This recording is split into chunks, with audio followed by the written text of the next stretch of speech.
Good morning everyone, welcome to অবকাশী দেবযানী। আমি দেবযানী। আর আজকে দেখো আমাদের বাড়িতে বেগম বাহার ফুলের যে গাছটা নিয়ে এসেছিলাম তার প্রথম ফুলটা আজকে ফুটেছে। তো নীল নীল মতো কালার লাগছে, কিন্তু কালারটা খুব মিষ্টি, মানে ডিপ বেগুনি কালার। তো সকালে ফুটেছিল, তাই ভাবলাম এটাকে ক্লিপস তুলে রাখি, তাই তোমাদের সাথে শেয়ার করলাম। খুব মিষ্টি লাগছে ফুলটা দেখতে। কি হয়েছে? খিদে পেয়েছে?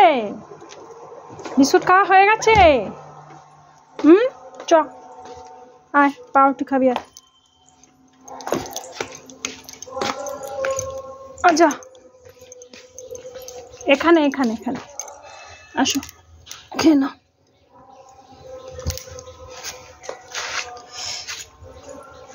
এ না এই পাইপটা ডিঙাতে পারে না। আমরা যেরকম ডিঙিয়ে আসি, ও পারে না। ও এটা দিয়ে এদিক দিয়ে আসে, আর নাহলে এদিক দিয়ে আসে। আর কিছুদিন বাদে শিখে যাবে। খেয়ে নে।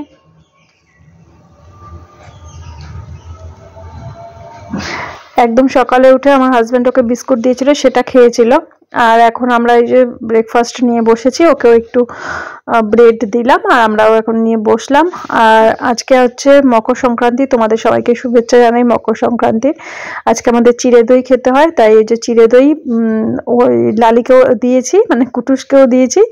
আমার হাজব্যান্ডেরও খাওয়া হয়ে গেছে, তা আমি এবার একটু খেয়ে নেবো। আর চিড়ে দইটা খেলে অনেকটা পেটটা ভার হয়ে থাকে, ভর্তি হয়ে থাকে অনেকক্ষণ ধরে। আর খেতেও ভালো লাগে। চৈত্র সংক্রান্তি আর মকর সংক্রান্তিতে চিড়ে দইয়ের নিয়ম আছে, তো পুজো দিই, তারপরে এটা আমরা খাই। আর দেখো এদিকে এখন রান্না করব অনেকটা, কিন্তু এখন বেলার দিকে এই যে আলুগুলো নিয়ে এসেছে, এটা একটা শীতের সময় এক্সট্রা কাজ, তো সেগুলো বালি ভর্তি, তো সেটা পরিষ্কার করে নিচ্ছে। আর আজকে কোনো রান্না বান্নার এমনি ঝামেলা নেই, এমনিতেই আজকে আমাদের নিরামিষের দিন, একে মঙ্গলবার, আর তার উপর আজকে সংক্রান্তি। তো সংক্রান্তির দিন তো নিরামিষ খাওয়াই হয়।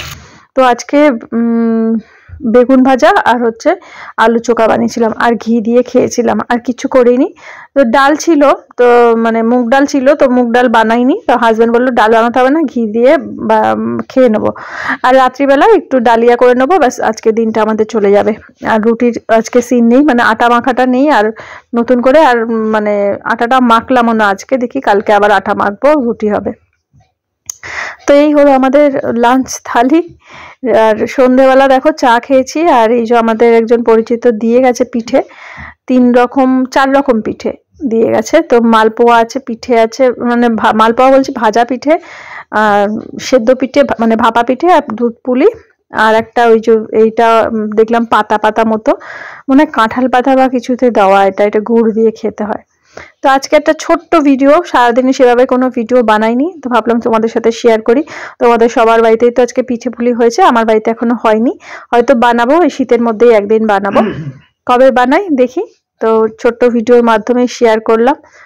আর এই পাতার মধ্যে যে ডিজাইন করা পিঠেটা বেশ ভালো লাগছে দেখতে, নতুনত্ব। আর আমাদের ওই যে ভাপা পিঠের নিয়ম নেই, কিন্তু ভাপা পিঠে খেতে পারবো, কিন্তু বানাতে পারবো না। তো এই হচ্ছে ব্যাপার। আর আমার হাজব্যান্ড এখন জেগে আছে, তার বিভিন্ন রকম ভয়েস, সেগুলোও তোমরা শুনতে পাচ্ছ। আবার যখন সে ঘুমিয়ে পড়বে, তার নাক ডাকার শব্দও শোনা যাবে।